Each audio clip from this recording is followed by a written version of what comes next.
स्वागत है एक बार फिर आप सभी का समसामयिक घटना चक्र के इस ऑनलाइन प्लेटफॉर्म पर। मैं मोहित आप सभी का हार्दिक स्वागत करता हूं। आज अपने इस वीडियो में हम चर्चा करेंगे संविधान के 101वें संविधान संशोधन अधिनियम 2016 के बारे में। कल हमने अपनी क्लास को यहीं पर एंड किया था। वापस से देखा जाए तो इसके जो बचे हुए टॉपिक हैं आइए उन पर चर्चा करते हैं। कुछ महत्वपूर्ण बिंदु है, उसके बाद जो हमारी संस्कृति से संबंधित टॉपिक है उसको भी हम इसी वीडियो में मतलब कंप्लीट करने का प्रयास करेंगे। चलिए एक एक कर देखते हैं। सबसे पहले देखें तो संविधान 101वां संशोधन अधिनियम 2016, ठीक है। 101वां संविधान संशोधन अधिनियम देखा जाए तो पूर्व में लागू अप्रत्यक्ष कर प्रणाली को सरल, मितव्ययी, कुशल और व्यवहारिक बनाने के दृष्टिकोण से देखा जाए वस्तु एवं सेवा कर का प्रावधान करता है। यानी कि जो 101वां संविधान संशोधन विधेयक है इसका संबंध किससे है?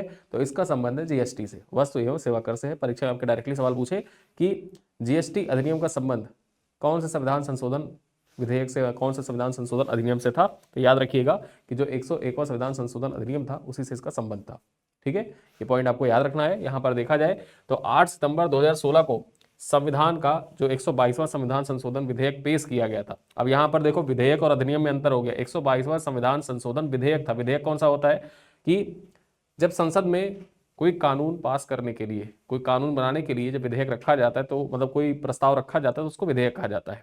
फिर लोकसभा उसको पास करती है, आगे चल के राज्यसभा उसको पास करती है और जब राष्ट्रपति के द्वारा हस्ताक्षरित हो जाता है तो विधेयक जो होता है वो कानूनी रूप ले लेता है, अधिनियम का रूप ले लेता है, विधि का रूप ले लेता है, ठीक है। और इसी वजह से देखा जाए तो यहां पर हम बात करें ये 122वां संविधान संशोधन विधेयक था, जबकि राष्ट्रपति के हस्ताक्षर के बाद ये 101वां संविधान संशोधन अधिनियम बन जाता है। इसको अधिनियमित किया जाता है संविधान संशोधन अधिनियम 2016 के रूप में, ठीक है। तो यहां तक हमने चर्चा की थी। आइए देखते हैं आगे कुछ अन्य महत्वपूर्ण पॉइंट्स जो आपकी परीक्षा के लिए इंपॉर्टेंट है उन पर चर्चा करें, ठीक है। चलिए एक एक कर देखते हैं कौन कौन से पॉइंट आपके एग्जाम के लिए इंपॉर्टेंट है। यहां पर देखें, सबसे पहले हम लोग देखेंगे कि यह विधेयक, ठीक है, यह विधेयक 19 दिसंबर 2014 को लोकसभा में प्रस्तुत किया गया था, जिसे लोकसभा के द्वारा 6 मई 2015 को पारित किया गया, ठीक है। तो 19 दिसंबर को लोकसभा में प्रस्तुत किया गया था और 6 मई को लोकसभा के द्वारा पारित किया गया। लोकसभा में पारित होने के उपरांत राज्यसभा के द्वारा कुछ संशोधन के साथ 3 अगस्त 2016 को इसको पारित किया गया। यानी कि 2015 के बाद देखा जाए तो राज्यसभा में जब ये पेश किया गया तो राज्यसभा के द्वारा इसमें थोड़े बहुत संशोधन किए गए और उस संशोधन के बाद 3 अगस्त 2016 को इसको पारित कर दिया गया। संशोधित विधेयक को लोकसभा के द्वारा 8 अगस्त 2016 को पुनः पारित किया गया। मतलब होता क्या है कि जैसे राज्यसभा में कोई संशोधन आया, अब राज्यसभा में संशोधन के साथ पारित हो तो संशोधन वापस जाएगा लोकसभा में। ये पॉलिटी में आपने पढ़ी होगी। तो वापस से जब लोकसभा के पास गया तो लोकसभा में वापस से 8 अगस्त 2016 को ये पारित हो गया, ठीक है। अब चूंकि देखा जाए यहां पर, चूंकि यहां पर देखें, एक सेकेंड,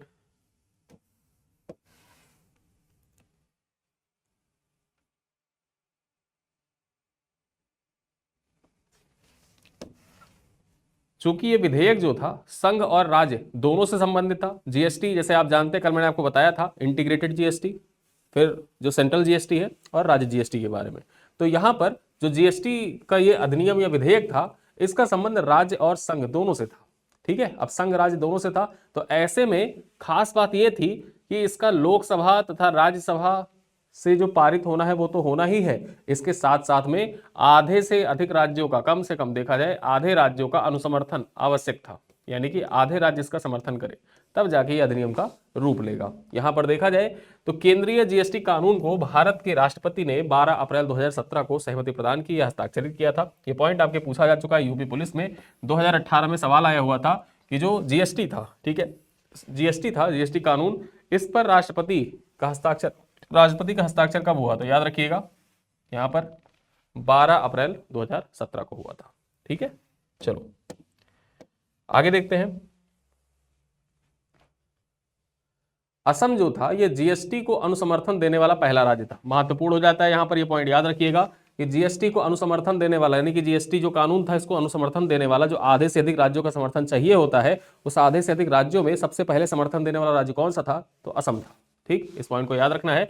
इस संविधान संशोधन अधिनियम के अंतर्गत संविधान के भाग 11 अनुच्छेद 248, 249, 250, भाग 12 के अंतर्गत 268, 269, 270, 271 और 286 तथा भाग 19 के अंतर्गत देखें तो अनुच्छेद 266, भाग 20 के अंतर्गत अनुच्छेद 268 तथा छठी एवं 7वीं अनुसूची में संशोधन किया गया।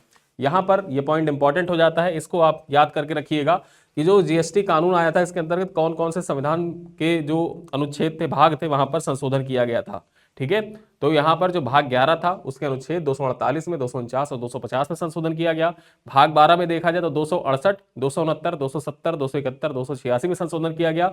भाग 19 के अंतर्गत 266 में संशोधन किया गया और भाग 20 के अंतर्गत देखा जाए तो अनुच्छेद 368 में संशोधन किया गया। साथ ही साथ 6वीं तथा 7वीं अनुसूची जो था उसमें भी संशोधन का प्रावधान किया गया। आगे चले, इस संशोधन के तहत देखा जाए तो इस संशोधन के तहत संविधान में 3 नए अनुच्छेद 246A, 269A और 279A जोड़े गए। ठीक है, जबकि अनुच्छेद 268A को समाप्त कर दिया गया। जो 268A था उसको समाप्त कर दिया गया, उसके स्थान पर देखा जाए तो 246A जोड़ा गया, 269A जोड़ा गया, 279A जोड़ा गया था। ठीक है, और ये सवाल पूछा जा चुका है यूपी पुलिस 2020 की परीक्षा में। जीएसटी आपकी परीक्षा के लिए इंपॉर्टेंट है। देखिए जीएसटी से सवाल आपकी परीक्षा में, जो पुलिस भर्ती परीक्षा हुई थी उसमें जीएसटी से ही लगभग 5 से 6 सवाल आ चुके हैं। यह अधिनियम 1 जुलाई 2017 को प्रभावी हो गया। ठीक है, 1 जुलाई 2017 को यह अधिनियम प्रभावी हुआ था। आगे चलते हैं, यहां पर कुछ पॉइंट चर्चा करते हैं। जो जीएसटी है, जीएसटी में कौन कौन से कर शामिल है एक बार उनको देख लेते हैं। जीएसटी में सम्मिलित विभिन्न जो कर हैं उनको देखते हैं। केंद्रीय कर के बारे में चर्चा करें, यहां पर देखा जाए जो केंद्रीय उत्पाद शुल्क है, ठीक है, केंद्रीय उत्पाद शुल्क ये केंद्रीय कर के अंतर्गत आता है। अतिरिक्त उत्पाद शुल्क जो है इसको भी देखा जाए केंद्रीय कर के अंतर्गत रखा गया है। सेवा कर भी इसी के अंतर्गत आता है। अतिरिक्त सीमा शुल्क, ठीक है, यहां पर देखा जाए काउंटर वेलिंग ड्यूटी जो होती है इसको भी केंद्रीय कर के अंतर्गत रखा गया है। विशेष अतिरिक्त सीमा शुल्क को रखा गया है। अधिभार या उपकर को भी इसी के अंतर्गत, जो केंद्रीय कर है इसके अंतर्गत रखा गया है। अब राज्य कर में देखा जाए कौन कौन से कर आते हैं। ठीक है, राज्य कर में देखें तो राज्य मूल्य संवर्धन कर या बिक्री कर जो होता है इसके अंतर्गत आता है। मनोरंजन कर जो स्थानीय निकायों द्वारा लागू करों को छोड़कर इसके अंतर्गत आता है। केंद्रीय बिक्री कर जो होता है इसी के अंतर्गत आता है। चुंगी तथा प्रवेश कर जो होता है इसी के अंतर्गत आता है तथा क्रय कर जो होता है राज्य कर के अंतर्गत आता है और ये सब जीएसटी के अंतर्गत समाहित कर दिया गया। ठीक है, आगे देखें, कुछ पॉइंट्स देखते हैं और यहां पर बात कर लेते हैं।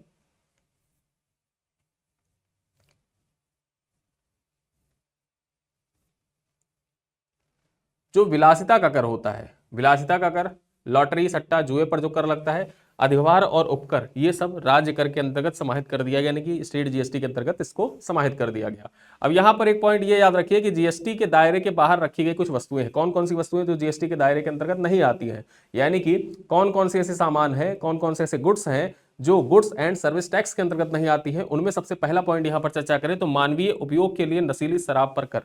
जो मानवीय उपयोग के लिए नशीली शराब पर जो कर लगता है वो जीएसटी के दायरे से बाहर है। ठीक है, 5 पेट्रो उत्पाद जिनमें चर्चा करें तो अपरिष्कृत पेट्रोलियम, उच्च गति डीजल, मेट्रो स्प्रिट, प्राकृतिक गैस और विमानन ईंधन, ये 5 मेट्रो यहां पर देखा जाए पेट्रो उत्पाद ऐसे हैं जो जिनको जीएसटी से बाहर रखा गया है। यहां पर देखा जाए, यहां पर देखें तो इन पेट्रो उत्पादों को अस्थायी रूप से जीएसटी के दायरे से बाहर रखा गया है।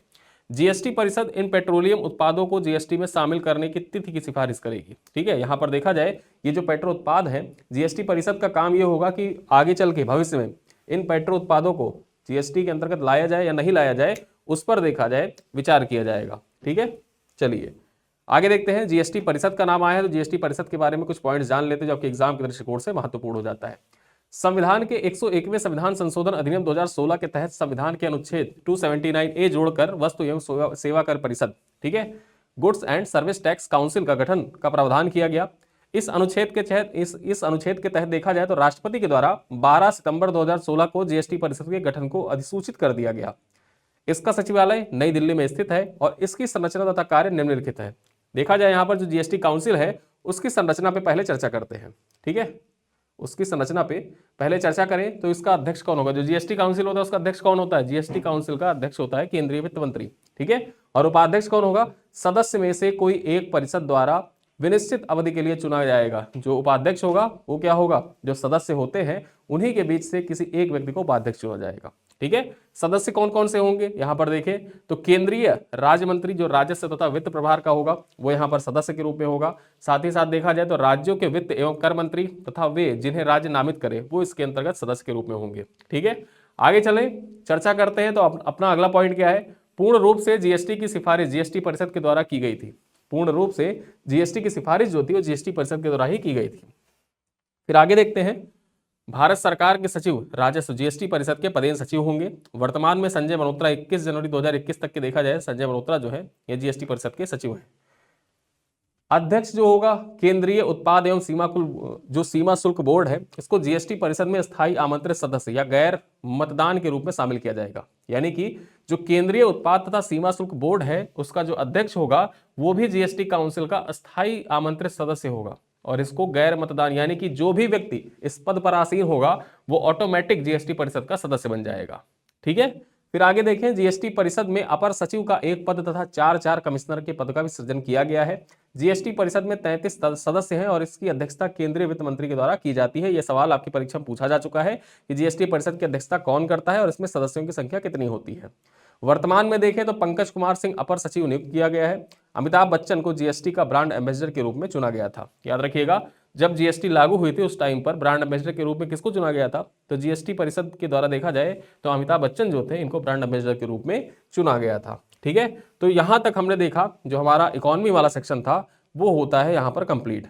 अब आते हैं आगे, कुछ पॉइंट है जो संस्कृति और पर्यटन से संबंधित है, आपके परीक्षा के दृष्टिकोण से महत्वपूर्ण है, उन पॉइंट्स पर भी चर्चा कर लेते हैं। सबसे पहले देखते हैं प्राकृतिक श्रेणी जो यूनेस्को के द्वारा विश्व विरासत स्थल की घोषणा की गई है, उन पर चर्चा करते हैं। ठीक है, जो प्राकृतिक स्थल ऐसे भारत के ऐसे प्राकृतिक स्थल जो यूनेस्को के विश्व विरासत सूची में सम्मिलित हैं वो कौन कौन से हैं और कब उनकी घोषणा की गई थी, इसके बारे में चर्चा कर लेते हैं।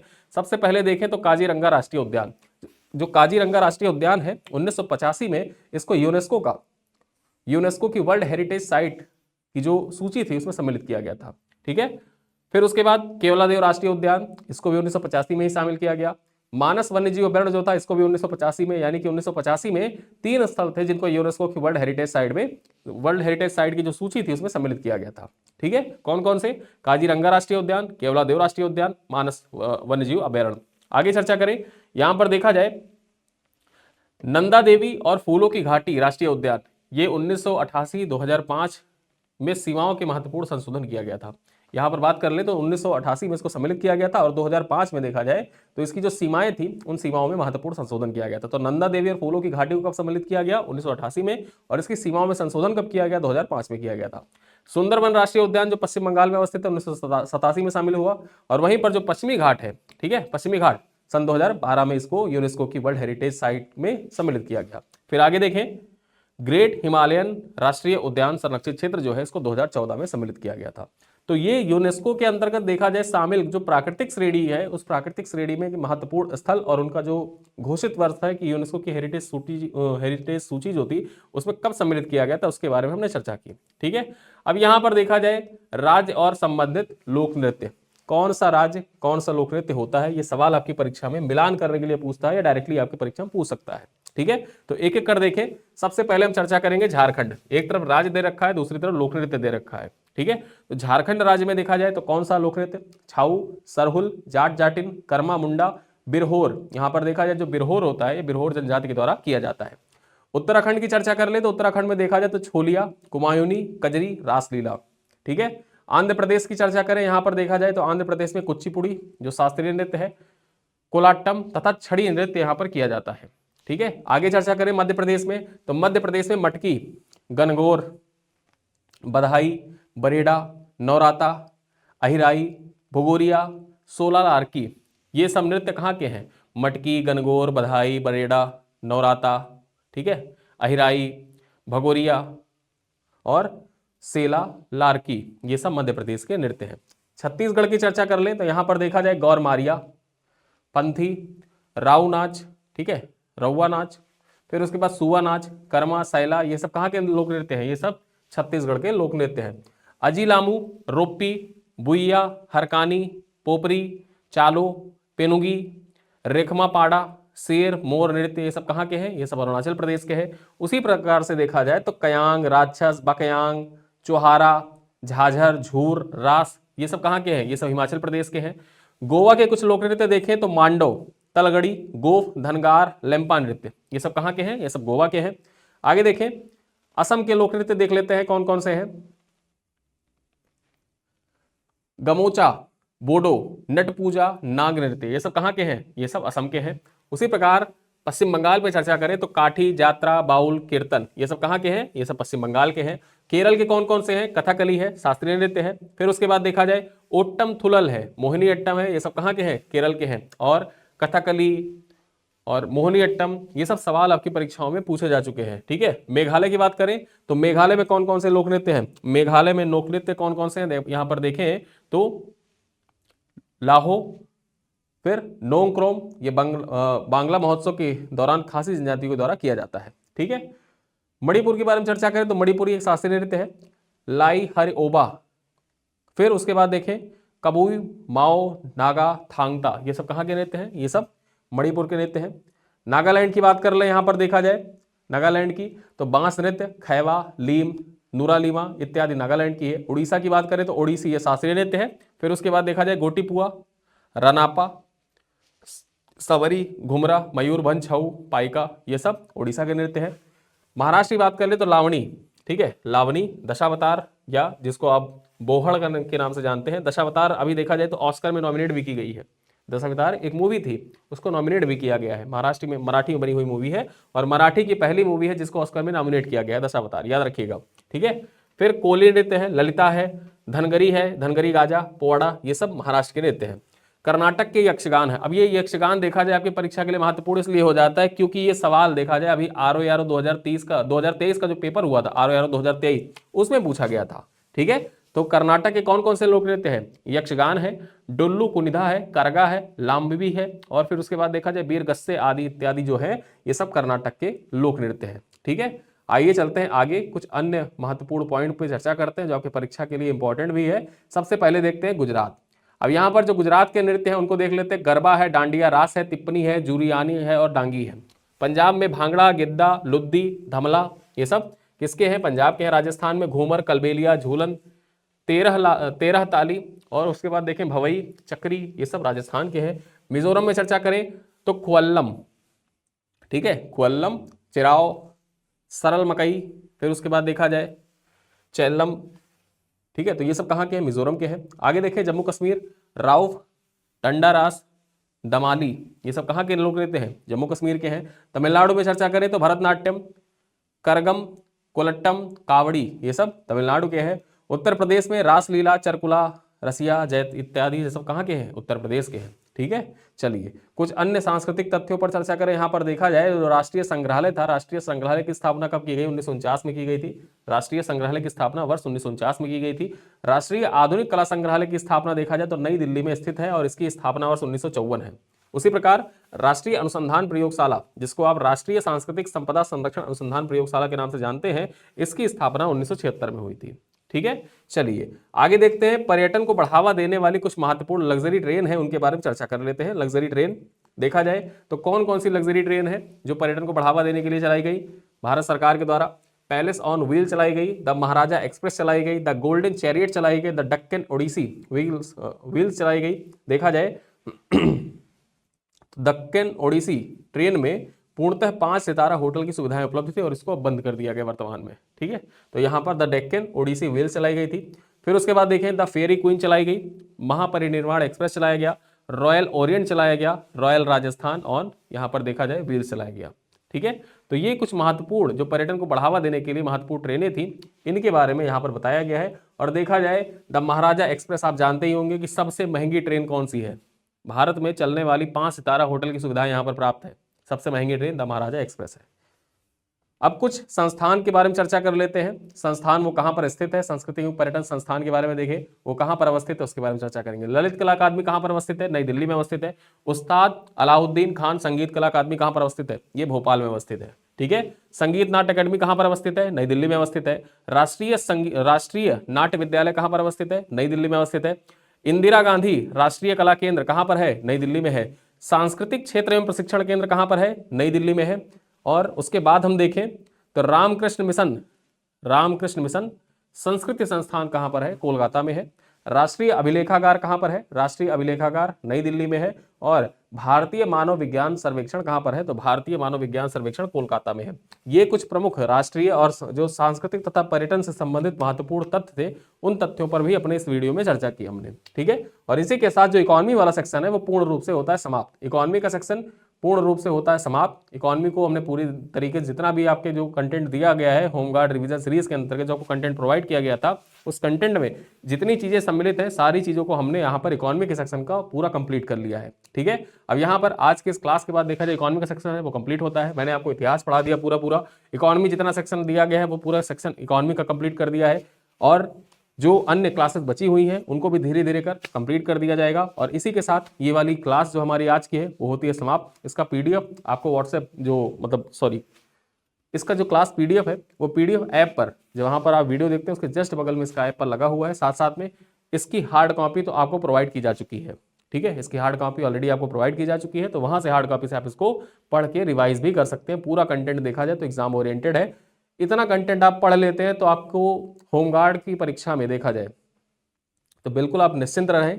जहां पर भी आपको कोई समस्या आती है, पढ़ने में कोई समस्या उत्पन्न हो रही है, रिवीजन करने में समस्या उत्पन्न हो रही है, तो आप जो हमारा हेल्पलाइन नंबर है, हेल्पलाइन नंबर पे आप कॉल करिए और आप बात कर लीजिएगा मुझसे। जो भी आपको समस्या आएगी तो समस्या का निराकरण कर दिया जाएगा। ठीक है, तो इन्हीं सब बातों के साथ इस वीडियो को करते हैं पर समाप्त। मिलते हैं फिर किसी अगली क्लास में, तब तक के लिए धन्यवाद।